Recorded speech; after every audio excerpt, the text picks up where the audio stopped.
नमस्कार साथियों, मेरा नाम शिवांक यादव है। आज मैं आपको एक ऐसी बात बताने वाला हूं जिस बारे में आप में से लगभग 99% लोगों ने कभी सोचा ही नहीं होगा।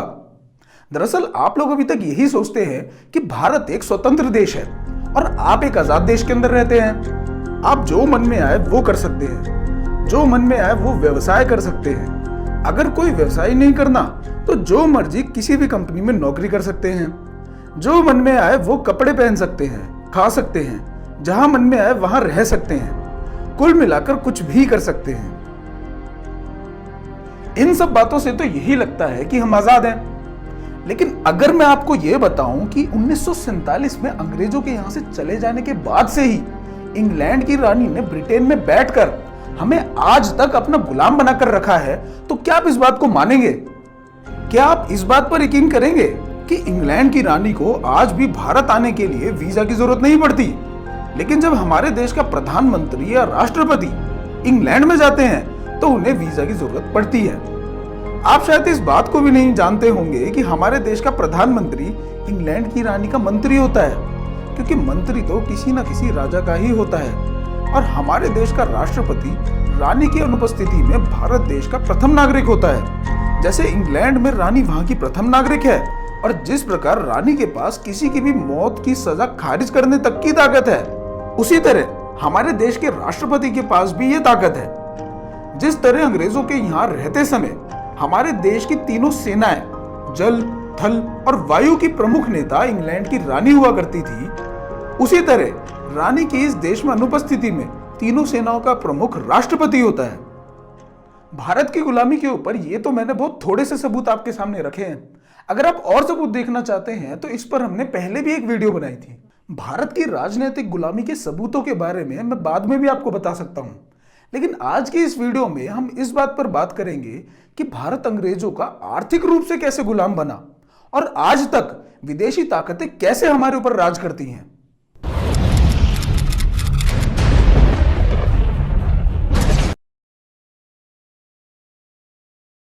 आज के समय में भारत देश में रहने वाले लोग इस देश को बहुत ताकतवर, सुखी और समृद्ध देश मानते हैं।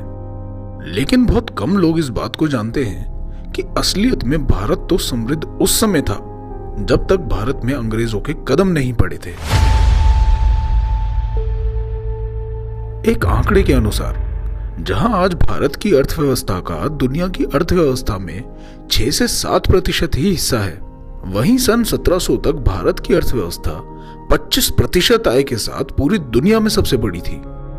मतलब कि एक तरह से दुनिया में कुल मिलाकर जितनी भी पूंजी का उत्पादन हो रहा था, उस पूंजी का 1/4 उत्पादन भारत में हो रहा था। जब भी कभी भी किसी इतिहासकार से यह सवाल पूछा जाता है कि भारत को सोने की चिड़िया क्यों बोला जाता था, या भारत पहले इतना समृद्ध कैसे था, तो उनके पास कोई सटीक जवाब तो होता नहीं। घुमा फिराकर एक ही बात बोल देते हैं कि भारत एक कृषि प्रधान देश था, इसीलिए हम समृद्ध थे। लेकिन यह एक बिल्कुल गलत विश्लेषण है। असलियत में भारत एक कृषि केंद्रित और उद्योग प्रधान देश था।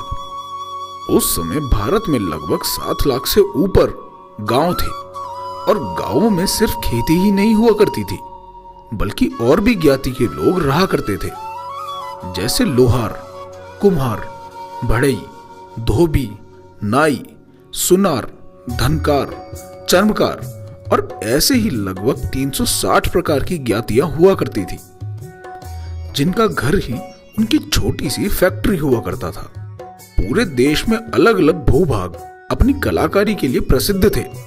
जैसे कहीं किसी जगह की मिट्टी की सुराही बहुत प्रसिद्ध थी, तो कहीं के सोने के गहने, कहीं का ताला प्रसिद्ध था, तो कहीं का रेशम, कहीं की चमड़े की चप्पल प्रसिद्ध थी, तो कहीं की जूती। अपने इन्हीं उत्पादों को भारत से बाहर बेचकर यहाँ के लोग विदेशों से बदले में सोना या चांदी ले आया करते थे। इसीलिए भारत को सोने की चिड़िया कहा जाता था। हमारे देश में राजा अगर अपनी प्रजा पर कर भी लगाया करते थे, तो वह कर अनाज के रूप में लगाया जाता था, जिसे देशवासी बड़ी आसानी से दे दिया करते थे, क्योंकि अनाज की पैदावार तो गांव के अपने हाथ में होती थी और अगर कभी सोने या चांदी में कर लिया भी गया तो राजा को साल भर में धर्म और जन कल्याण कार्यों में खर्चना पड़ ही जाता था, जिससे वह धन फिर से जनता के पास आ जाया करता था। यहाँ तक कि राजा हर्षवर्धन के बारे में तो यह बताया जाता है कि वे हर वर्ष अपना सारा खजाना लोगों में बांट दिया करते थे। इस प्रकार की व्यवस्था मुगल काल तक भी चलती आ रही थी, लेकिन जैसे जैसे अंग्रेज भारत की सत्ता पर काबिज होते चले गए, वैसे वैसे उन्होंने एक बहुत ही क्रूर और अमानवीय व्यवस्था हमारे देश में लागू करना शुरू कर दी।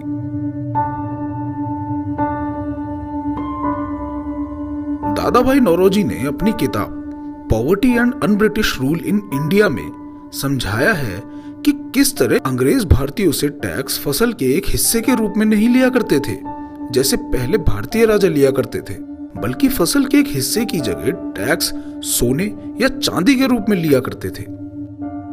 अंग्रेज ये बात जानते थे कि अगर भारतीयों से टैक्स फसल के रूप में वसूला तो वह कैसे न कैसे करके उसे चुका ही देंगे, क्योंकि फसल उगाना उनके हाथ में है।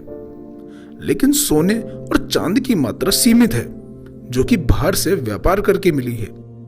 इस प्रकार की कर प्रणाली से वह हमारे पास हजारों सालों से जमा सारा सोना चांदी बाहर ले गए। किसान को अब सारा कर सोने चांदी में देना हुआ करता था, और यहां तक कि फसल बर्बाद होने पर भी कोई रियायत नहीं थी। फसल बर्बाद हो जाने पर ऋण लेकर टैक्स भरना होता था, इसीलिए वह कर्ज के बोझ तले दब गया, और देखते ही देखते कुछ सालों के अंदर ही भारत में कृषि और उद्योग नष्ट हो गए और भारत गरीबी के कुचक्र में फंस गया। इस पूरी परिस्थिति को आप इस बात से समझ सकते हैं कि अंग्रेज जब भारत आए थे तो भारत की दुनिया में आर्थिक हिस्सेदारी 25% की थी, और जब अंग्रेज 1947 में यहां से गए तो भारत की हिस्सेदारी सिर्फ 4% रह गई थी। इस बात से आप समझ सकते हैं कि अंग्रेज यहां किस क्रूर, बर्बर और राक्षसी व्यवस्था को चला रहे थे। जब अंग्रेज राक्षसों की तरह यहां अपनी मनमानी कर रहे थे तो भारत की मिट्टी अन्याय के विरुद्ध लड़ने वाले वीरों को भी लगातार जन्म दे रही थी। इसी परंपरा में एक वीर सपूत का भी उदय हो रहा था। इस वीर का नाम था सुभाष चंद्र बोस।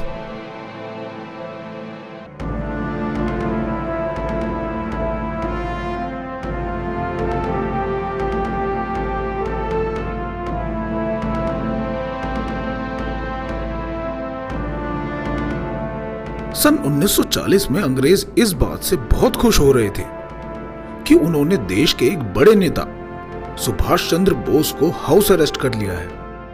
लेकिन भेष बदलने में माहिर नेताजी अंग्रेजों को धोखा देकर वहां से निकलने में कामयाब हो जाते हैं। हाउस अरेस्ट से निकलने के बाद पूरी दुनिया में सिर्फ एक ही ऐसी जगह थी जहां नेताजी जल्दी से जल्दी पहुंचना चाहते थे, और वो जगह थी जर्मनी। नेताजी जर्मनी इसलिए जाना चाहते थे क्योंकि उन्होंने खुद यह करिश्मा देखा था कि किस तरह प्रथम विश्व युद्ध में पूरे तरह से बर्बाद जर्मनी हिटलर के नेतृत्व में सिर्फ 2 सालों के अंदर ही दुनिया की महाशक्ति बनने वाला था। नेताजी हिटलर से मिलना चाहते थे ताकि अंग्रेजों के विरुद्ध हिटलर भारत की मदद कर दे, लेकिन ऐसे किसी का भी जाकर हिटलर से मिल लेना इतना आसान भी नहीं था, और वो भी किसी भारतीय का जो कि जर्मनों के मायने में अंग्रेजों का भेजा हुआ जासूस हो सकता है। काफी समय तक नेताजी जर्मन अफसरों के बीच ही उठते बैठते रहे ताकि उनका विश्वास जीत सके, और देखते ही देखते नेताजी और जर्मन अफसरों के बीच अच्छी खासी दोस्ती भी हो गई। वे समझ गए थे कि यह कोई जासूस नहीं है बल्कि एक सच्चा देशभक्त है जो अपने देश को अंग्रेजों से बचाने के लिए एक मजबूत देश से मदद मांगने के लिए आया है।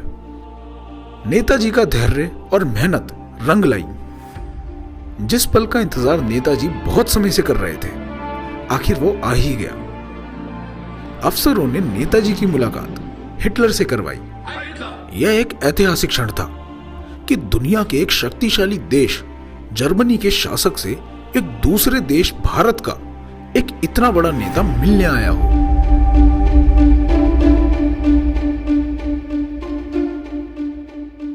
हिटलर से मिलने के बाद नेताजी को यह बात अच्छे से समझ आ गई कि हिटलर की ताकत का असली राज उसके पैसे बनाने की शक्ति में छुपा है। इसलिए जब नेताजी ने आजाद हिंद सरकार का नेतृत्व किया तो सबसे पहले बैंक ऑफ इंडिपेंडेंस बनाकर अपनी स्वतंत्र सरकार के पैसे बनाने शुरू कर दिए। अपने खुद के कर्ज मुक्त पैसे बनाने की वजह से आजाद हिंद फौज का बल इतना बढ़ गया कि वह अंग्रेजी साम्राज्य को चुनौती देते हुए हर किला फतह करती चली आई। यही वजह थी जिसके लिए अंग्रेज भारत को छोड़कर जाने के बाद नेताजी को और उनके कर्ज मुक्त पैसे बनाने वाली बात को कभी भी भारत के आम लोगों को पता नहीं लगने देना चाहते थे, क्योंकि उन्हें क्रांति हो जाने का डर था। इसी बात को ध्यान में रखते हुए 1947 के बाद से लेकर आज तक भारत में बनने वाली सरकारों ने इस बात को भारत के लोगों से छुपाकर ही रखा है। ये हमारे देश की आज की गुलाम सरकार नेताजी की उन फाइलों को तो बड़ी आसानी से खोल देती है जिनमें कुछ बहुत ज्यादा महत्वपूर्ण नहीं है, लेकिन ये लोग उन फाइलों को कभी नहीं खोलेंगे जिसमें नेताजी के अपने खुद के पैसे बना लेने की बात है। आज के धर्मस्य बोलो मर्ता के एपिसोड में बस इतना ही। अगले एपिसोड में हम यह देखेंगे कि अंग्रेजों के यहां से चले जाने के बाद बैंकर्स ने किस तरह भारत के ऊपर अपना शिकंजा कसना शुरू किया और क्यों इंदिरा गांधी ने बैंकों का राष्ट्रीयकरण कर दिया था। तो साथियों, मिलते हैं अगले एपिसोड में। तब तक के लिए नमस्कार, जय हिंद।